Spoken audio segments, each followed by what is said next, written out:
दिमाग चल गया है, इसने मुझे घूरा। वो हमें गोलियों से भून डालेंगे। रिस्क तो है लेकिन 1% बचने के इम्कानात भी हैं, मैंने जवाब दिया और फिर इसे समझाने लगा कि मैं क्या चाहता हूँ। बात बेला की समझ में आ गई। इसने गाड़ी रोककर इस तरह खड़ी कर दी कि इसका रुख सहरा के अंदरूनी इलाके की तरफ था। अपनी सीट पर नीचे झुककर बैठ जाओ, कुछ भी हो अपनी जगह से हरकत मत करना, तुम्हारे मुंह से कोई आवाज़ भी नहीं निकलनी चाहिए। बेला इंजन बंद कर चुकी थी। इसने मेरी हिदायत पर हरफ ब हरफ अमल किया और स्टीयरिंग के नीचे घुसती चली गई। मैं पिछली सीट पर आ गया और एक तरफ के दरवाजे की नाब उठाकर इसे छोड़ दिया।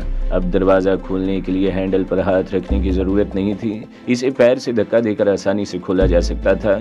मैंने काराकोफ संभाल कर सीट पर पोजीशन ले ली और खिड़की से बाहर देखने लगा। मैंने गाड़ी इस तरह रुकवाई थी कि इसका दायां पहलू सामने वाली गाड़ी की तरफ था। वो गाड़ी बड़ी तेज़ रफ्तारी से रास्ता समेटती हुई करीब आ रही थी।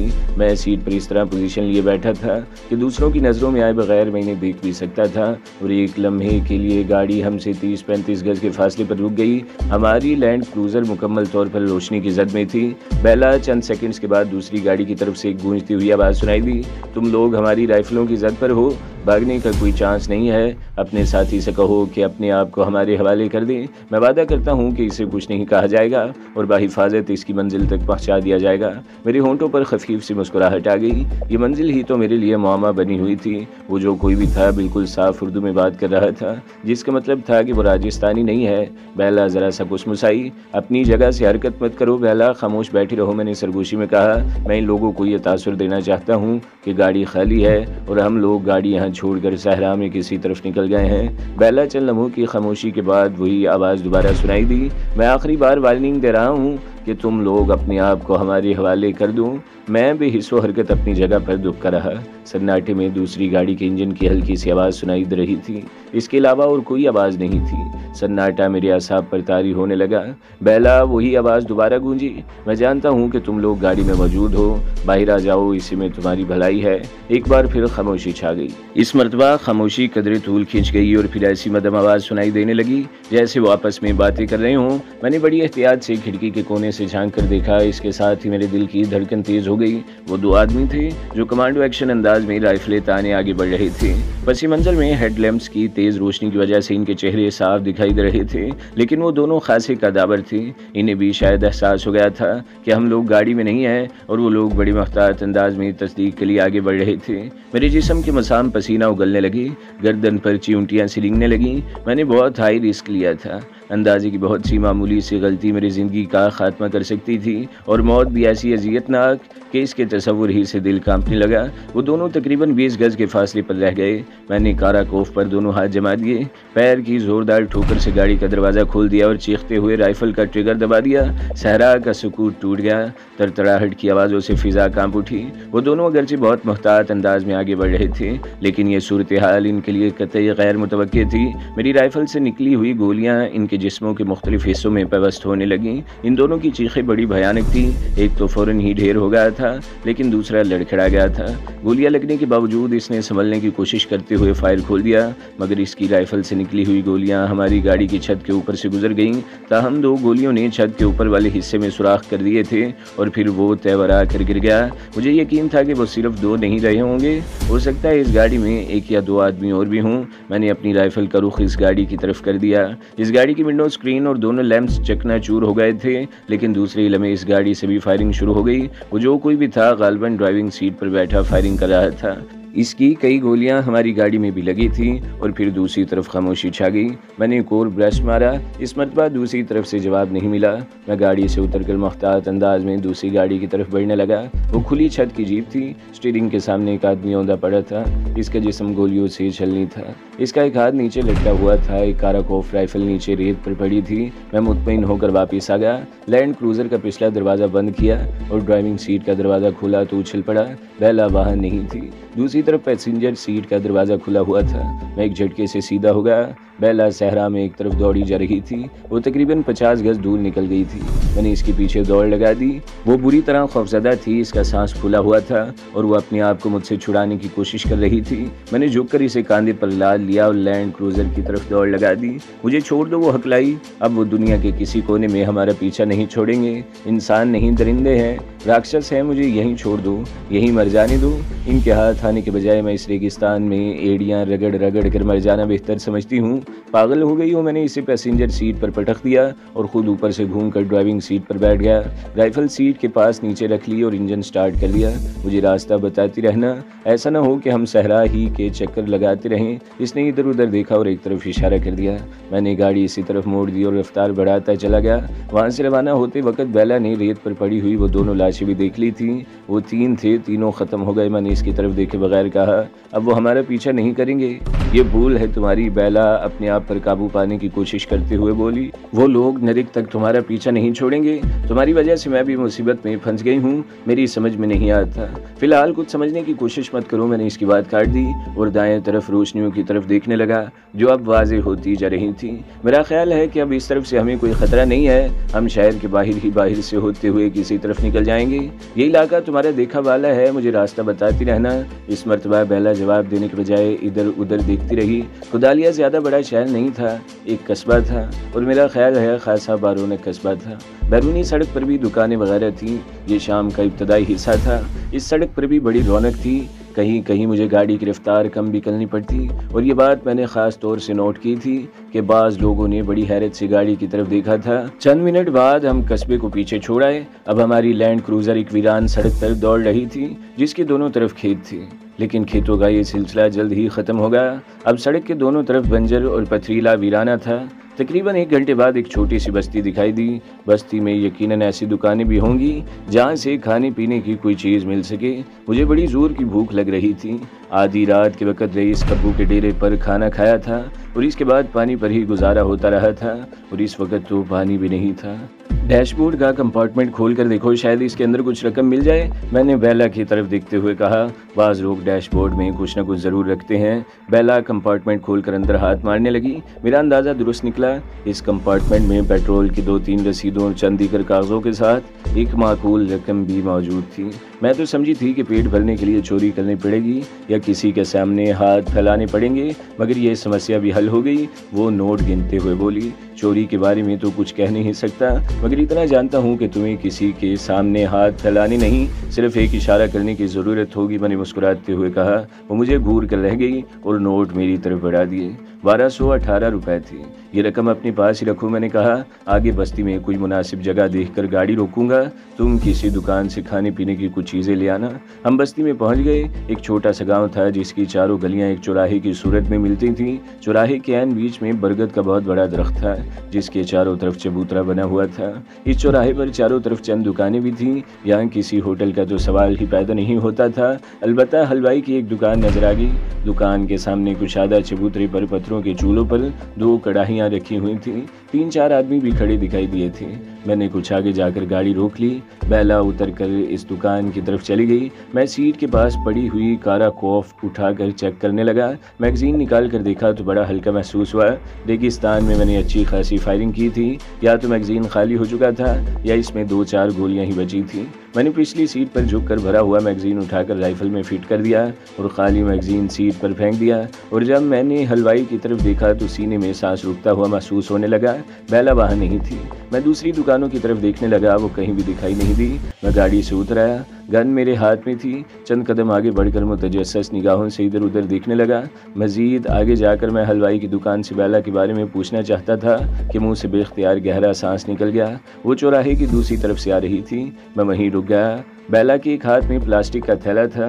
गाड़ी में बैठते ही मैंने इंजन स्टार्ट कर दिया और वो थैला गोद में रखकर खोलने लगा। वो बहुत कुछ लेकर आई थी, लेकिन सबसे मज़ेदार चीज़ तंदूर की पकी हुई वो रोटी थी जिसे बेसन में लपेट कर तला गया था। बेसन में अनारदाना और आलू के छोटे छोटे टुकड़े भी थे। मैंने एक हाथ से स्टीयरिंग संभाले रखा और दूसरे हाथ से रोटी का रोल बनाकर खाने लगा। ये सड़क हमें कहाँ ले जा रही है? मैंने बेला की तरफ देखते हुए पूछा।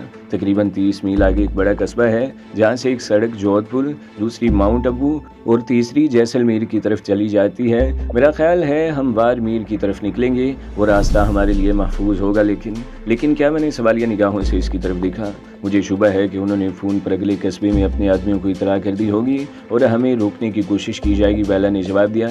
इस कस्बे से पहले किसी तरफ निकलने का कोई रास्ता नहीं है? मैंने पूछा। 1-2 कच्चे रास्ते हैं जो छोटी छोटी पहाड़ियों और रेगिस्तानों से होकर गुजरते हैं। वो रास्ते ज़्यादा महफूज नहीं हैं, लेकिन मजबूरी की हालत में ऐसे ही किसी रास्ते पर निकलना पड़ेगा। बेला ने कहा, ये सड़क ज़्यादा अच्छी नहीं थी, कहीं तो इतने बड़े बड़े खड्ड थे कि मुतबादल रास्ता इख्तियार करना पड़ता था और इस वजह से गाड़ी की रफ्तार भी ज़्यादा तेज़ नहीं थी। इस छोटे से गांव में हम कोई 20 मील का फासला तय कर चुके थे और वो कस्बा भी तकरीबन 10 मील दूर था। ये अंदाज़ा तो हो चुका था कि वो बहुत ख़तरनाक लोग थे और इनके पास अपना बेहतरीन मवासलाती निज़ाम भी मौजूद था। वो हमें घेरने की हर मुमकिन कोशिश करेंगे, लेकिन मैं अब तक ये नहीं जान सका था कि मुझसे इन्हें क्या दुश्मनी थी। वो मुझे पाकिस्तान से अगवा करके यहाँ लाए थे और किसी ख़ास जगह पर ले जाना चाहते थे। इनके कई आदमी मेरे हाथों मारे जा चुके थे और अब तो शायद वो मुझे ज़िंदा नहीं देखना चाहेंगे। बेला भी मुझे इनके हवाले नहीं कर सकी थी। वो शायद यही समझे होंगे कि मैं बेला ही की मदद से भागने में कामयाब हुआ हूँ। इस तरह बेला भी इनके अताब में थी और इसकी ज़िंदगी को भी ख़तरा था। मैं अब तक कोई हिकमत अमली तय नहीं कर सका था सिवाय इसके कि दफ़ा करूँ और इनसे छुपता फिरूँ। अगर मुझे इस सारे हंगामे का पस मंज़र मालूम हो जाता तो शायद मैं इन लोगों से निमटने के लिए कोई बेहतर हिकमत अमली तैयार कर लेता। बेला मेरे साथ थी, लेकिन इसने अभी तक जुबान नहीं खोली थी कि ये कौन लोग हैं और मुझे कहाँ और क्यों ले जाया जा रहा है। मैं ये सब कुछ सोच रहा था कि एक ज़ोरदार धमाका हुआ और गाड़ी लड़खड़ा गई। मैंने जल्दी से ब्रेक पेडल दबा दिया। ड्राइविंग साइड का फ्रंट टायर ब्रेस्ट हो गया था। मैं इसे इत्तेफाक समझा था, लेकिन बेला की चीख सुनकर चौंक गया। वो इस तरफ, इसने चीखते हुए इशारा किया। मैंने गर्दन घुमाकर इस तरफ देखा। सड़क से ज़रा हटकर झाड़ियों में 2 आदमियों को भागते देखा। सारी बात समझ में आ गई थी। टायर इत्तेफाकन ब्रेस्ट नहीं हुआ था, इस पर फायर किया गया था और हैरत है कि मुझे गोली की आवाज़ नहीं आई थी। और फिर इस लम्हे गूंजती हुई आवाज़ मेरी समाज से टकराई, तुम लोग हमारी राइफलों की जद पर हो, हाथ उठाकर नीचे उतराओ वरना गाड़ी समेत तबाह कर दिए जाओगे। मैंने साइड में रखी हुई क्लाशनकोफ उठा ली और बेला की तरफ देखते हुए सरगोशी में कहा, नीचे उतर जाओ और जैसे ही फायरिंग शुरू हो दूसरी तरफ का दरवाज़ा खोलकर नीचे उतर जाना। अब मैं दूसरी तरफ घूम गया और झाड़ियों की तरफ रुक करके चीखा, हम नीचे उतर रहे हैं, खाली हाथ हैं, गोली मत चलाना। कोई गलत हरकत की तो जिंदा नहीं बच सकोगे। झाड़ियों की तरफ से वही आवाज़ सुनाई दी। मेरा मकसद पूरा हो गया था। मैंने झाड़ियों में 2 ह्योलों को देखा था और अब पता चल गया था कि वो सिर्फ 2 ही हैं और मुझे आवाज़ से कम एक की पोजीशन का अंदाज़ा हो गया था। मैंने दरवाज़ा खोल दिया और ज़मीन पर पैर रखने से पहले ही राइफल का ट्रिगर दबा दिया। इसके साथ ही मैंने सीट से कूद कर बाएं तरफ छलांग लगा दी। झाड़ियों की तरफ से चीख की खौफनाक आवाज़ सुनाई दी और इसके साथ ही जवाबी फायरिंग शुरू हो गई। बहुत जल्द अंदाज़ा हो गया कि फायरिंग सिर्फ एक आदमी कर रहा है, जिसका मतलब था कि दूसरा मेरी गोली का निशाना बन गया था। मैं लैंड क्रूज़र की आड़ में हो गया। बेला सीट से उतरकर गाड़ी से टेक लगाए खड़ी थी।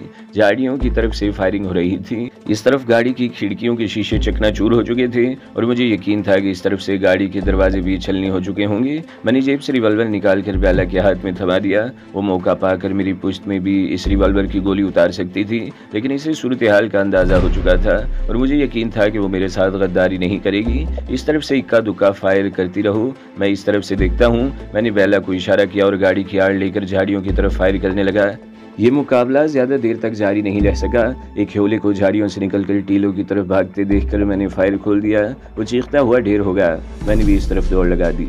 इसकी टांगों में गोलियां लगी थी और वो अपने आप को घसीटता हुआ टीले की तरफ जा रहा था। मैं इसके सामने खड़ा हो गया। मन ने क्षमा कर दियो महाराज। इस शख्स ने मेरे सामने दोनों हाथ जोड़ दिए। मारे निके निके बाल बच्चे अनाथ हो जाएंगे। अगर तुम मेरे होने वाले बच्चों को अनाथ और बीवी को धुआं कर देते तो क्या होता? मैंने इसे ठोकर मारते हुए कहा और फिर इससे मुख्तलिफ सवालात करता रहा। वो सिर्फ 2 आदमी मोटरसाइकिल पर यहाँ आए थे। आगे भी कई मकामात पर नाकाबंदी की गई थी। मैंने राइफल की नाल इसकी खोपड़ी से लगाकर ट्रिगर दबा दिया। मैं ऐसे किसी आदमी को जिंदा नहीं छोड़ सकता था जो मेरी जिंदगी का चिराग गुल करना चाहता हो। झाड़ियों में छुपी हुई मोटरसाइकिल स्टार्ट करने में ज़्यादा दुश्वारी पेश नहीं आई। मैं मोटरसाइकिल सड़क पर लाकर स्टार्ट करते हुए चीखा, बेला जल्दी से बैठ जाओ, हमें फ़ौरन यहाँ से निकल जाना चाहिए।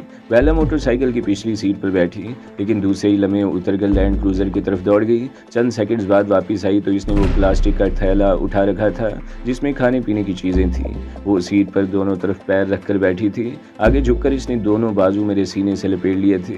कोई और मौका होता तो मैं इस खुशगवार सिचुएशन से ज़रूर लुत्फ़अंदोज़ होता, लेकिन इस वक्त तो हम दोनों की जान पर बनी हुई थी। इस शख्स ने बताया था कि आगे जगह जगह रोड ब्लॉक थे ताकि अगर हम एक जगह जगह से निकल बचें तो दूसरी जगह रोकने की कोशिश की जाए। मैंने मोटरसाइकिल की बत्ती नहीं जलाई थी, रफ्तार भी तेज़ नहीं थी। मेरी नज़रें सर्च लाइट की तरफ दाएं बाएं घूम रही थी और फिर अचानक ही मैंने मोटरसाइकिल दाएं तरफ एक कच्चे रास्ते पर मोड़ दी। पथरीला रास्ता गैर हमवार था और इसके दोनों तरफ टीले थे। तकरीबन 1 घंटे बाद हम टीलों से निकलकर एक पुख्ता सड़क पर पहुंच गए। आगे मैदानी इलाका था और सड़क के दोनों तरफ खेत थे, लेकिन दूर छोटी छोटी पहाड़ियों के तारीख खेवले भी दिखाई दे रहे थे। दाएं बाएं 1-2 छोटी बस्तियां भी दिखाई दी थी, लेकिन हम रुके बगैर इन बस्तियों से निकल गए थे। मुझे नहीं मालूम था कि हम कहाँ जा रहे हैं और ये सड़क हमें कहाँ ले जाएगी। मैं तो इस इलाके से बहुत दूर निकल जाना चाहता था। मुझे यकीन था कि इन्हें अपने 2 और आदमियों के कत्ल का पता चल गया होगा और मौत के हर कारे हर तरफ से हमारा पीछा कर रहे होंगे। आगे फिर छोटी छोटी पहाड़ियाँ शुरू हो गई थी। इन पहाड़ियों के दामन में एक छोटी सी बस्ती के करीब से गुजरकर सड़क का एक मोड़ घूमे ही थे कि मुझे मोटरसाइकिल की रफ्तार कम कर लेनी पड़ी। आगे एक गाड़ी खड़ी थी जिसकी हेडलैम्प्स रोशन थी। हम पूरी तरह रोशनी में नहा गए। इस गाड़ी के सामने रोशनी में 2-3 आदमी भी नजर आ रहे थे। वो सब के सब धोती कुर्तों में थे और फिर मुझे इस रोशनी में एक साड़ी का आंचल भी लहराता हुआ नजर आया। एक आदमी सड़क के वस्त में आकर हमें रुकने का इशारा कर रहा था।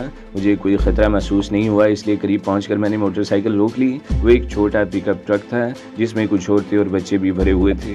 2 आदमी हमारे करीब आ गए। उन्होंने बताया कि पिकअप की कमानी टूट गई है और वो लोग 1 घंटे से यहाँ बैठे हुए हैं। इस दौरान इस तरफ से कोई गाड़ी भी नहीं गुजरी जिससे कोई मदद ली जा सके। मैं तुम लोगों की क्या मदद कर सकता हूँ? मैंने कहा, मेरे पास ऐसी कोई चीज़ नहीं जिससे टूटी हुई कमानी की मुरम्मत हो सके। एक कृपा तो कर सकते हैं महाराज, वो शख्स बोला। यहाँ से 15 कोस आगे बेलापुर नाम का गांव है, वहाँ हमीर सिंह की दुकान है। इसको बता दो कि मान सिंह का ट्रक यहाँ ख़राब हो गया है, वो अपना ट्रक लेकर आ जाए। हमीर सिंह की दुकान इस वक्त खुली होगी? मैंने पूछा। इसकी दुकान पूरी रात खुलती है, इस शख्स ने कहा। मैं तुम्हारी मिन्नत करता हूँ भाया, मेरा ये संदेशा हमीर सिंह को ज़रूर दे देना। तुम लोग इस वक्त आए कहाँ से और कहाँ जा रहे हो? मैंने पूछा। बेलापुर से आगे जीन मंदिर की यात्रा को गए थे भाया, इस शख्स ने जवाब दिया। बेलापुर कैसी जगह है, वहाँ कोई गड़बड़ तो नहीं? मैंने एक और सवाल किया। ये लोग इत्तफाक से मिल गए थे और मैं इनसे कुछ मालूमात हासिल कर लेना चाहता था। कोई गड़बड़ तो नहीं, पर हाँ। वो एक लम्हे को खामोश हुआ, फिर बारी बारी हम दोनों की तरफ देखते हुए बोला, सुना है नागराज के कुछ मनुष्य वहाँ बैठे हुए हैं, इन्हें कुछ अपराधियों की तलाश है, एक मर्द और एक नारी। वो कहते कहते रुक गया और एक बार फिर बारी बारी हम दोनों की तरफ देखने लगा। मैंने काराकोफ टी-शर्ट के अंदर डाल लिखी थी, अगर इसे राइफल नजर आ जाती तो शायद कुछ समझ आता। ठीक है, मैं हमीर सिंह को तुम्हारा संदेशा पहुँचा दूंगा, मैंने कहा और मोटरसाइकिल को गियर में डालकर क्लच छोड़ दिया। बेलापुर तक जाना हमारे लिए खतरे से खाली नहीं होगा। बेला ने मेरे कान से मुंह लगाते हुए कहा। मैं समझ रहा हूँ, मैंने जवाब दिया। ये नागराज कौन है और हम किस तरफ जा रहे हैं? बेलापुर के नाम से मैं समझ गई हूँ कि हमारा रुख माउंट अबू की तरफ है, बेला ने जवाब दिया। माउंट अबू ही वो जगह है जहाँ तुम्हें ले जाया जाना था। और नागराज? वो एक लम्हे को खामोश हुई, फिर बात जारी रखते हुए कहने लगी, नागराज ही इस ग्रोह का सरगना है। वो एक साधु के भेष में रहता है, लेकिन इंसान नहीं, दरिंदा है, शैतान। इसके हाथ बहुत लंबे हैं, वो बहुत बड़ा अपराधी है, मगर कोई आज तक इस पर हाथ नहीं डाल सका। पुलिस के बड़े बड़े ऑफिसर इसके नाम से ही कांपते हैं, बड़े बड़े नेता इसके इशारों पर नाचते हैं। हम गलत रास्ते से निकल आए हैं। मुझे अंदाज़ा नहीं हो सकता था कि हम मौत के मुंह में जा रहे हैं, लेकिन बेलापुर के नाम से मुझे ये रास्ता याद आ गया। इस गांव से 3-4 मील बाएं तरफ पहाड़ियों में एक कच्चा रास्ता है, मैं तुम्हें बताऊंगी, मोटरसाइकिल इस तरफ मोड़ लेना। मैंने मोटरसाइकिल की रफ्तार बढ़ा दी। मेरे दिमाग में सनसनाहट हो रही थी। बेला अब थोड़ी बहुत खुली थी, लेकिन मैं और भी बहुत कुछ जानना चाहता था। और फिर दफतन बेला की चीखती हुई आवाज़ सुनकर मैं चौंक गया। हमारे पीछे कोई गाड़ी आ रही थी बहुत तेज़ी से। मैंने हैंडल पर लगे हुए आईने का जाविया दुरुस्त करके देखा। अकब में बहुत दूर रोशनी चमकती नजर आ रही थी। मेरा ख्याल है ये नागराज के आदमी हैं जो कस्बे से हमारे पीछे आ रहे होंगे। इन यात्रियों ने इन्हें बता दिया होगा कि हम मोटरसाइकिल पर इस तरफ जा रहे हैं। मोटरसाइकिल इन पहाड़ियों में किसी भी कच्चे रास्ते पर उतार लो, बेला ने चीख कर कहा। वो गाड़ी बहुत तेजी से करीब आ रही थी। मैंने मोटरसाइकिल अचानक ही दाएं तरफ एक तंग से रास्ते पर मोड़ दिया। चट्टानों के दरमियान बल खाता हुआ पथरीला रास्ता अंदर तक चला गया और आखिरकार ये रास्ता एक चट्टान पर ख़त्म हो गया। आगे अमूदी ढलान थी। मैंने मोटरसाइकिल रोक ली। इस वक्त ब्रेकों की तेज चिड़चिड़ाहट के साथ सड़क पर गाड़ी के रुकने की आवाज़ भी आई थी। नीचे उतरो, जल्दी करो, मैंने बेला से कहा। बेला उतर गई। मैं मोटरसाइकिल को ढलान पर जरा आगे ले गया और फिर इसे हल्का सा धक्का देकर छोड़ दिया। मोटरसाइकिल ढलान पर बड़ी तेजी से कुछ दूर तक सीधी चलती रही और फिर उलटकर लुढ़कने लगी। इसका हेडलैम्प अब भी रोशन था। मैंने शर्ट के नीचे से काराकोफ निकाल ली और बेला का हाथ पकड़कर एक चट्टान पर चढ़ने लगा। बेला के इस हाथ में थैला था और दूसरे हाथ में इसने रिवॉल्वर पकड़ लिया था। इन चट्टानों पर हमारा रुख सड़क की तरफ था। हम जिस रास्ते से मोटरसाइकिल पर चट्टानों में दाखिल हुए थे, इस तरफ से जोर जोर से बोलने और दौड़ते हुए कदमों की आवाज़ें सुनाई दे रही थी। हम सड़क के किनारों वाली चट्टान पर पहुंच गए। मैं एक पत्थर की आड़ से बड़ी एहतियात से सड़क की तरफ देखने लगा। वो एक जीप थी जिसके हेडलैम्प्स रोशन थे, लेकिन जीप में या इसके आसपास कोई नज़र नहीं आ रहा था। मैंने एक छोटा सा पत्थर उठाकर जीप की तरफ उछाल दिया। कोई रद्द-ए-अमल ज़ाहिर नहीं हुआ। मैंने बेला को इशारा किया और चट्टान से छलांग लगा दी। बुलंदी 8-10 फीट से ज़्यादा नहीं थी, लेकिन बेला नीचे गिरते ही करा उठी। इसकी टांग में पहले ही तकलीफ थी। मैं इसका हाथ पकड़कर जीप की तरफ दौड़ने लगा। बेला बुरी तरह लंगड़ा रही थी। इनकी तादाद 2 या 3 तो ज़रूर होगी और मेरे ख्याल में वो दुनिया के सबसे बड़े बेवकूफ़ थे जो जीप छोड़कर सब के सब हमारे पीछे पहाड़ियों की तरफ भाग खड़े हुए थे।